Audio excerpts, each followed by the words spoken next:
En fait, plusieurs d'entre nous, comment dire, avons pris, non, pas avant, parce que moi je n'étais pas parmi. En fait, plusieurs d'entre vous avaient pris le bateau en marche, le train en route. Donc, il y a certains fondements que le Seigneur nous a conduits déjà à établir depuis le moment où on a commencé l'assemblée. Donc, il y a certains enseignements de base, par rapport à la fondation même, de comment est-ce que le culte doit se dérouler, par exemple. C'est un des sujets que nous avons abordé. Nous avons parlé de l'église, c'est quoi l'église biblique, ainsi de suite. On avait abordé le sujet des finances, ainsi de suite. Donc, je vais juste rappeler encore un des aspects justement du fondement même de la réunion chrétienne. C'est-à-dire que quand les enfants de Dieu se réunissent pour adorer le Seigneur, pour chercher la face de Dieu, le Seigneur nous donne dans sa parole la façon dont nous devons nous conduire, nous tenir dans la présence de Dieu.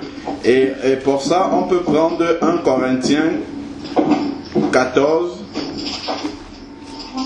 qui nous explique exactement la façon dont nous devons nous conduire dans l'assemblée des saints.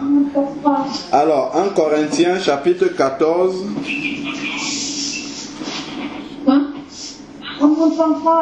Les Corinthiens 14. 1 Corinthiens chapitre 14. De quoi? De qui? 1 Corinthiens chapitre 14.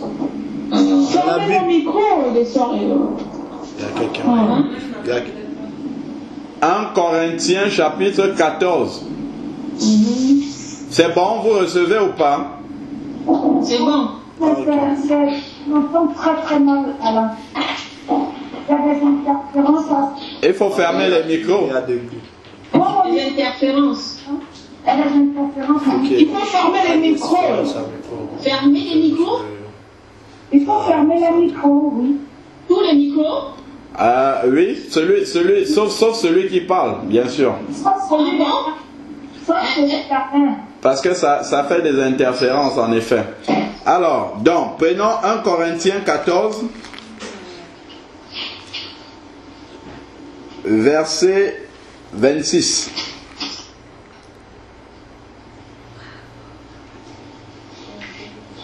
1 Corinthiens chapitre 14, verset 26. Donc, on a une introduction de comment la réunion des saints doit se passer. Donc, ça c'est l'ordre pendant le culte. Donc, c'est un rappel que je fais par rapport à la manière dont le culte doit se dérouler.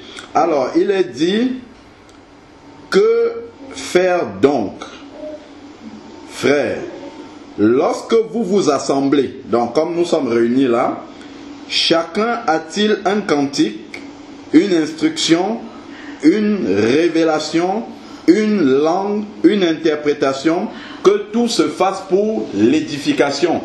Donc, lorsque nous venons dans la communion des saints, le but que nous recherchons, c'est édifier les autres.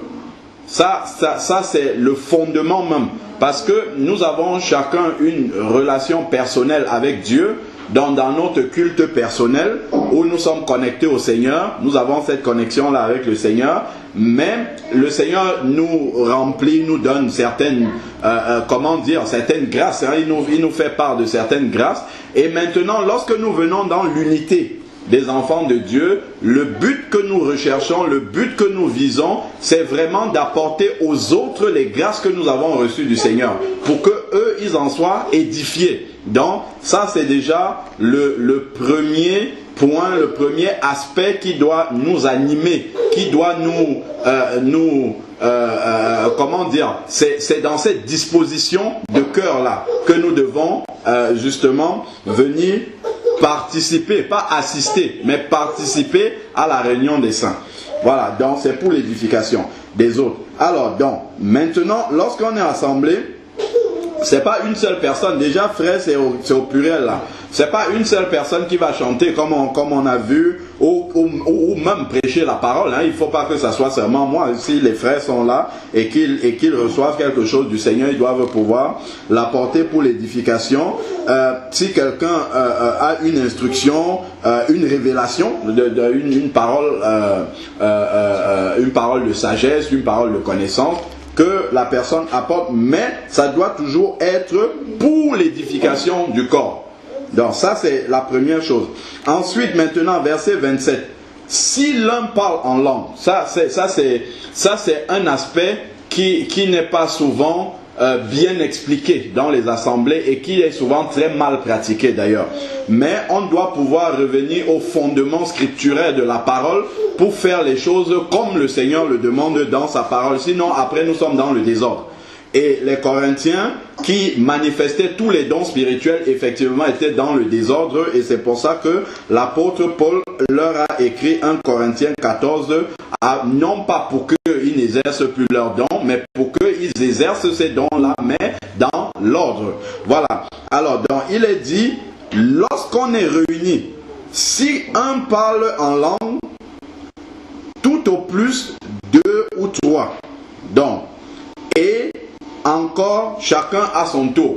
Qu'est-ce que ça veut dire? Ça veut dire effectivement que si nous sommes réunis en prière et que quelqu'un commence à parler en langue à haute voix, bon, ce qui est arrivé, la réaction normale des enfants de Dieu, Elvie, s'il te plaît, coupe ton micro, merci. Donc, la réaction normale des enfants de Dieu, ça doit être, lorsque la personne commence à parler en langue, nous, on commence à prier intérieurement pour demander au Seigneur l'interprétation de ce que nous sommes en train d'entendre. Parce que le Seigneur ne fait rien pour rien. S'il y a une langue qui arrive pendant le culte, ou bien la personne qui exerce ce don-là n'a pas bien discerné, en fait, c'est la personne est en train de s'édifier elle-même, et puis on va voir comment ça doit se passer. Ou alors, si la personne parle à haute voix, si ça vient du Seigneur, ça veut dire que ça s'adresse à l'assemblée. Et si ça s'adresse à l'assemblée, l'assemblée doit pouvoir comprendre le message. Et comprendre le message, ça veut dire quoi? Ça veut dire qu'on doit pouvoir l'interpréter. On doit pouvoir dire, voilà, le Seigneur dit ça dans le message. Sinon, l'apôtre explique bien de quelle façon est-ce qu'on doit gérer dans ce sens-là. Parce que pourquoi il faut qu'il y ait l'interprétation? Pour pouvoir édifier justement le peuple. Sinon, le fait de parler en langue, ça n'édifie pas le peuple. Et justement, comme nous dit le verset 4, 1 Corinthiens 14, verset 4, celui qui parle en langue s'édifie lui-même. Donc, celui qui est en train de parler en langue et qui n'interprète pas, en fait, il s'édifie lui-même. Donc, s'il le fait pendant le culte, c'est comme s'il manifestait un don de façon égoïste, parce que ce n'est pas pour l'édification. Si les autres ne comprennent pas ce qu'il est en train de dire, il n'est pas en train d'édifier l'Église. Voilà. Si je prends le verset juste avant, verset 2, 1 Corinthiens 14, verset 2 dit, en effet, celui qui parle en langue ne parle pas aux hommes, mais à Dieu, car personne ne le comprend, et c'est en esprit qu'il dit des mystères. Donc, il n'est pas en train de parler aux hommes, mais il parle à Dieu, et c'est en esprit qu'il dit des mystères. Donc, seul Dieu comprend ce qu'il est en train de dire s'il n'y a pas d'interprétation. Donc, pour que le peuple qui est là comprenne ce que le frère ou la sœur qui est en train d'exercer le parler en langue dit, il faut qu'il y ait une interprétation, ou bien c'est le frère ou la sœur elle-même qui reçoit l'interprétation, ou bien c'est un autre enfant de Dieu. Bernadette, s'il te plaît, coupe ton micro, pardon.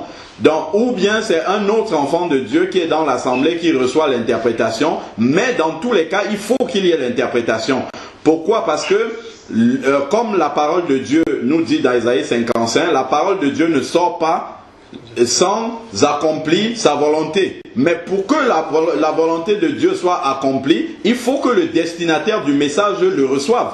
Or, si le destinataire ne comprend pas ce que Dieu dit, il ne peut donc pas recevoir ce message-là. Donc, c'est pour ça que l'apôtre intervient dans ce sens-là. Donc, on continue.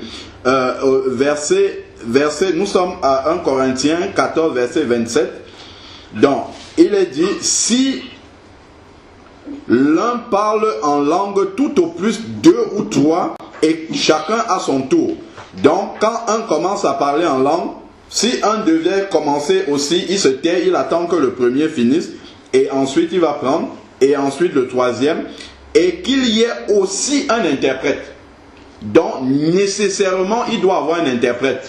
Donc, alors, s'il n'y a pas d'interprète, qu'on se taise dans l'église et qu'on parle à soi-même et à Dieu. Qu'est-ce que ça veut dire? Ça veut dire que je suis un enfant de Dieu, je suis baptisé dans le Saint-Esprit, je suis en réunion avec des enfants de Dieu. Si je sens qu'il y a un parler en langue qui arrive et que je pense que c'est un message, je crois que c'est un message que Dieu adresse à l'assemblée, oui, je vais le prononcer à haute voix. Mais si je ne reçois pas l'interprétation, ou si je ne vois pas un enfant de Dieu dans l'assemblée recevoir l'interprétation, je dois appliquer immédiatement le verset 28. S'il n'y a pas d'interprète, qu'on parle à soi-même. Ça veut dire quoi? Ça veut dire que je vais baisser le ton. Je vais directement baisser parce que j'ai compris en fait que le don que je manifeste ne s'adresse pas à l'assemblée. Donc je vais baisser la voix et justement m'adresser à Dieu, mais à basse voix. Mais si le don est manifesté de façon audible comme ça, il faut impérativement qu'il y ait une interprétation parce que c'est une prophétie en fait qui est donnée à l'église mais en langue. Donc il faudrait que quelqu'un puisse donner cette interprétation là, reçoive du Saint-Esprit et donne l'interprétation. Alors verset 29 dit, pour les prophètes que 2 ou 3 parlent et que les autres jugent. Donc même si quelqu'un apporte une prophétie, effectivement, ça ne doit pas se faire dans le désordre. Même la prière, hein, vous avez vu souvent dans les assemblées, tout le monde prie en même temps. Ça, c'est pas dans la Bible, ça. C'est pas biblique.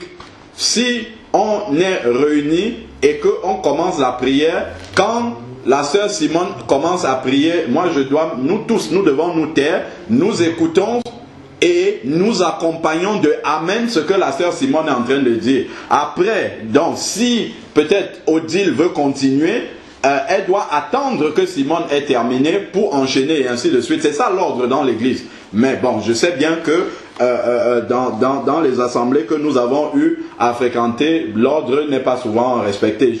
Tout le monde parle en langue en même temps, il n'y a pas d'interprète et puis non, c'est ça, c'est pas la parole de Dieu. Mais pour appliquer la parole de Dieu telle qu'elle, c'est de cette façon-là. Donc même quand il y a les prophéties, quelqu'un dit ainsi parle le Seigneur, ainsi de suite, on écoute ce que la personne dit et puis on reste un instant et puis on juge. Si quelqu'un dit bon ça, dans ce qu'il a dit, il y a ça qui vient du Seigneur, il y a peut-être une autre partie qui ne vient pas du Seigneur, et là on peut appliquer 1 Thessaloniciens 5 verset 20 que je vais lire.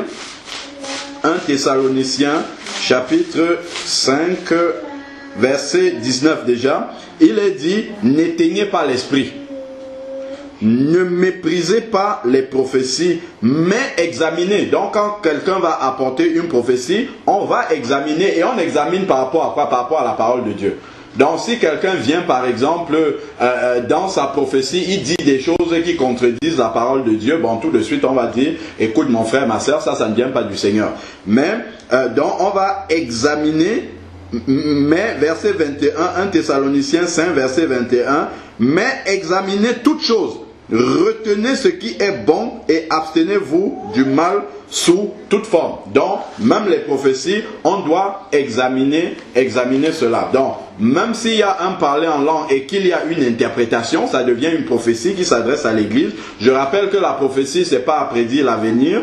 La prophétie, la définition de la prophétie est donnée au verset 3. 1 Corinthiens 14, verset 3. Celui qui prophétise, au contraire, parle aux hommes, les édifie, les exhorte, les console. C'est ça la définition de la prophétie. C'est une parole inspirée du Saint-Esprit qui vient pour édifier l'Église, pour exhorter l'Église et pour consoler l'Église. Voilà. Donc, et si on lit au verset 4, comme on a dit, celui qui parle en langue s'édifie lui-même, celui qui prophétise édifie l'église. Donc effectivement, si en assemblée quelqu'un parle en langue, ça doit être une parole prophétique qui s'adresse à l'église et on doit pouvoir l'interpréter. Voilà, donc c'est ça. Et si on continue au verset 30, un autre assistant a-t-il une révélation, donc quelqu'un qui reçoit une parole de sagesse, une parole de connaissance, que le premier se taise. Donc il faut être vraiment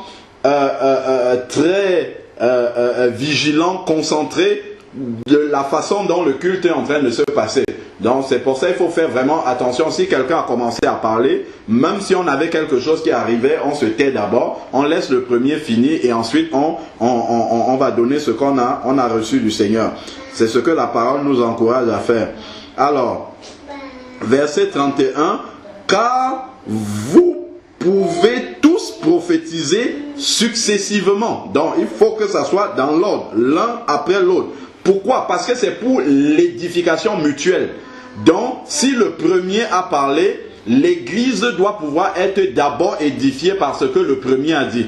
Ensuite, on passe au deuxième, au troisième et ainsi de suite. Voilà. Sinon, l'église n'aura pas été édifiée par ce que les dons qui ont été manifestés. Alors, nous avons encore le verset 32 qui dit « L'esprit des prophètes sont soumis aux prophètes ».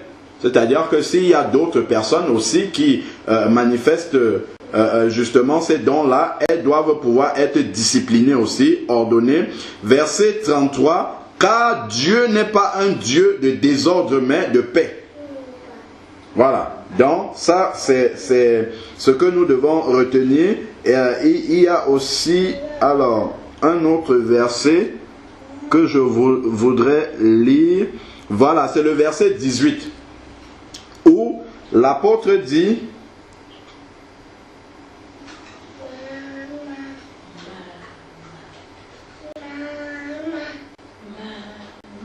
voilà, déjà verset 13 qui est une bonne exhortation aussi.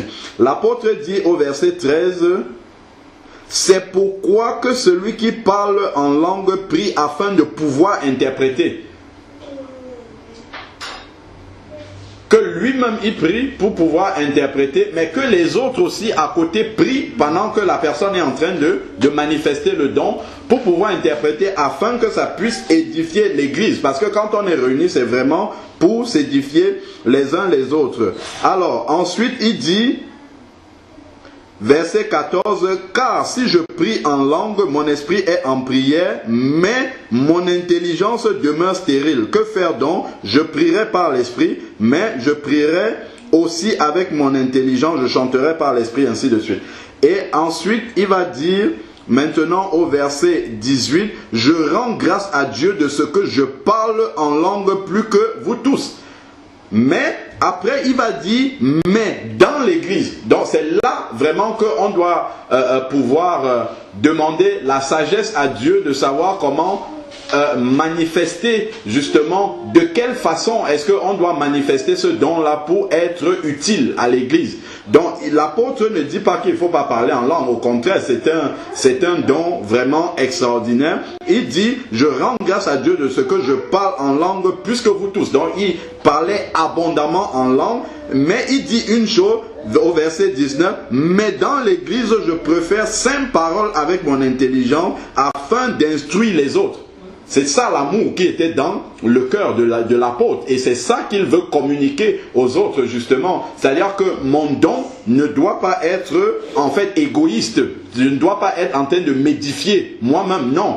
Quand je manifeste ce don-là, je dois avoir le souci des autres qui sont réunis avec moi. Il faut qu'ils puissent comprendre quelque chose, qu'ils puissent retenir quelque chose du don que je suis en train de manifester. Voilà pourquoi je vais prier pour demander l'interprétation ou bien attendre que dans l'assemblée, qu'il y en ait un ou une qui reçoivent cette interprétation-là. Et si ce n'est pas le cas, on applique le verset 29, c'est-à-dire on se tait et on parle à Dieu seulement. Alors, la fin du verset 19, il dit « Afin d'instruire les autres, plutôt que 10 000 paroles en langue. Voilà, donc c'était simplement pour rappeler la parole afin que nous puissions marcher. Après, si vous lisez dans les détails, il y a encore beaucoup d'exhortations par rapport à la manifestation du don des langues en assemblée.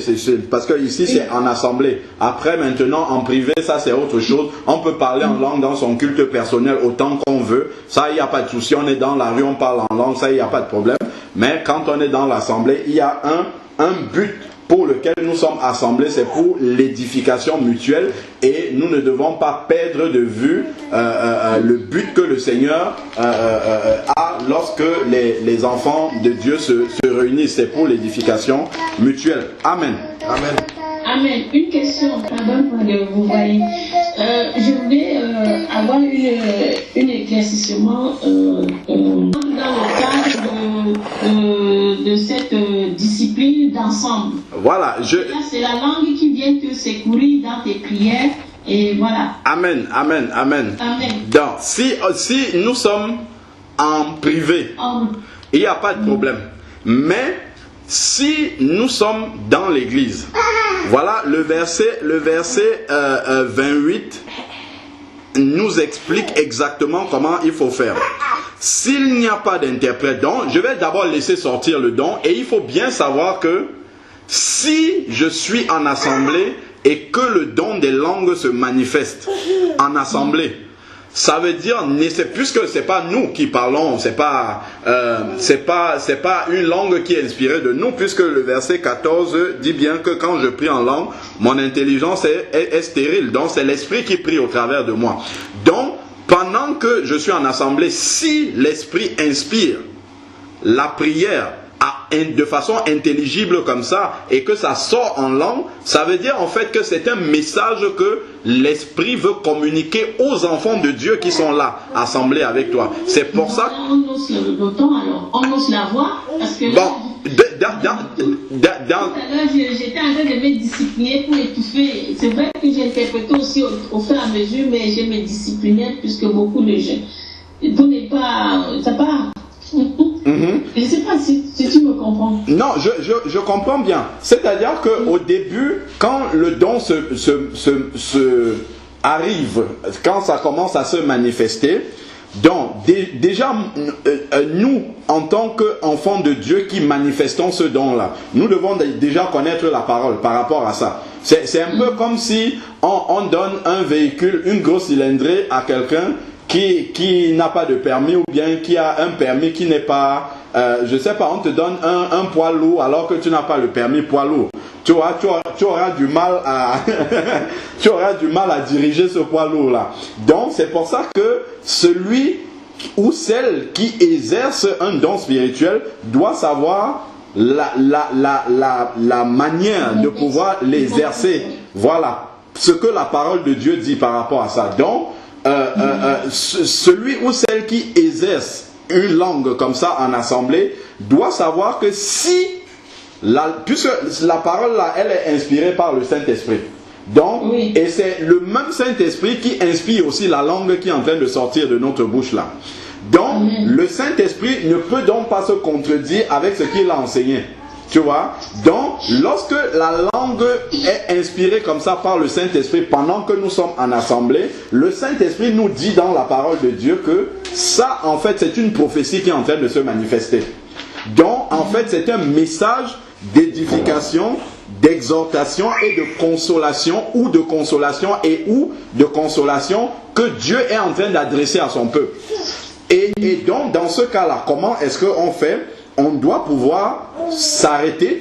Déjà, ceux qui sont en assemblée, qui écoutent quelqu'un qui est en train de manifester un don en langue, eux, ils doivent baisser déjà. C'est-à-dire, si on était en train de chanter, quelqu'un commence à manifester le don, tout de suite, on doit s'arrêter. On écoute la personne, et pendant qu'on écoute la personne qui est en train de manifester le don en langue, on prie intérieurement.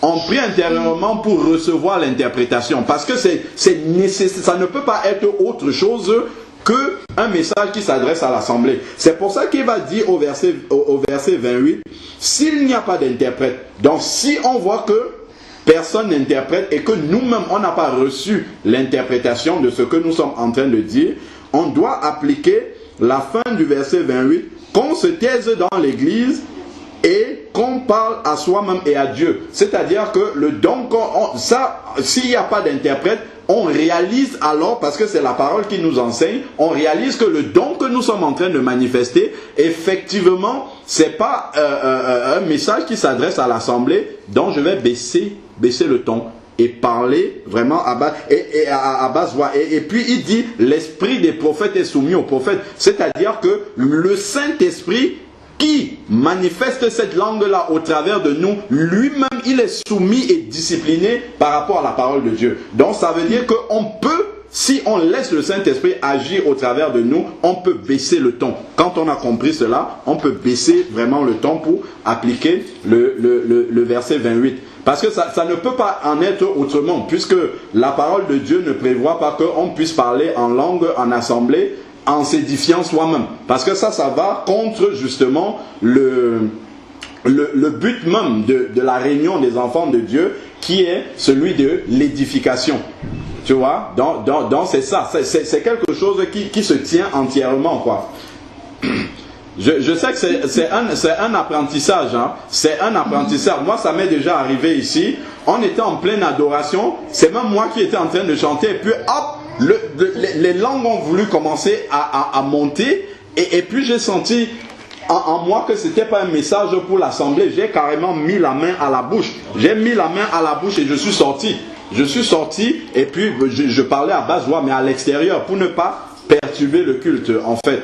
Donc, mais c'est un apprentissage, hein. Plus on avance, et le Seigneur, s'il nous donne, s'il nous remplit de ces dons-là, lui aussi, par le même esprit qui nous remplit de ces dons, lui aussi, il nous apprend à pouvoir les utiliser de façon disciplinée, comme le verset 32, le verset 33 nous a dit que Dieu est un Dieu d'ordre. Amen. Et puis il y a aussi, bon là on est, gloire à Dieu, nous sommes entre frères et sœurs, mais il y a un verset qui dit, si un païen survient et qu'il nous voit tous parler en langue, bon, il risque de ne pas, d'être choqué même par cette façon-là. Et malheureusement, dans beaucoup d'assemblées, on ne fait pas attention à ça. On ne fait pas attention à ça. Pourtant, la parole a bien expliqué, hein, bien expliqué comment est-ce qu'on doit le faire. Et les Corinthiens, à qui l'apôtre Paul écrit, les Corinthiens, ils avaient tous les dons spirituels, ils les avaient, mais seulement ils les exerçaient en désordre. Et c'était ça le problème de l'apôtre, quoi. Enfin, en tout cas, pas le problème de l'apôtre, mais l'apôtre a voulu vraiment enseigner aux Corinthiens comment utiliser ces dons-là, parce que ces dons-là nous sommes communiqués par le Seigneur pour les autres. Quand on reçoit, justement après, on avait parlé du fait de demander le baptême dans le Saint-Esprit au Seigneur. Il faut bien comprendre que lorsqu'on a reçu le baptême dans le Saint-Esprit, c'est la porte d'entrée de la manifestation des dons spirituels, notamment la prophétie, la parole de connaissance, la parole de sagesse et ainsi de suite. Parce que quand on parle en langue, on s'édifie soi-même. Et quand on est édifié soi-même, quand on commence à parler en français, nos paroles sont chargées de la puissance de Dieu, chargées du Saint-Esprit. Et là, ce sont des paroles prophétiques qui commencent à sortir. Et c'est comme ça que, de façon naturelle même, on commence à manifester des dons spirituels sans même réaliser que c'est ce que nous sommes en train de faire. Donc vous allez voir quelqu'un qui prie en langue et qui va commencer à interpréter sans même prendre des formules du style « ainsi parle le Seigneur ». Non, il parle en langue et après il commence à dire directement ce que cela signifie. Parce que justement, pendant qu'il parlait en langue, il s'est bien chargé et maintenant, lorsqu'il parle en français, il y a vraiment toute la puissance de Dieu et c'est la prophétie qui se manifeste. Donc, lorsque on demande le baptême dans le Saint-Esprit au Seigneur, il faut s'attendre à ce que la manifestation d'autres dons spirituels suivent. Mais ce qu'on doit bien réaliser, c'est que ce n'est pas pour nous. C'est pour l'édification du corps de Christ. Donc c'est par amour pour les autres qu'on va demander au Seigneur de nous remplir de ces dons-là, afin que nous puissions être utiles à son Église. utile aux autres pour l'édification du corps. Sinon, on va simplement être rempli de dons et ça va nous remplir d'orgueil. Alors que c'est pas ce que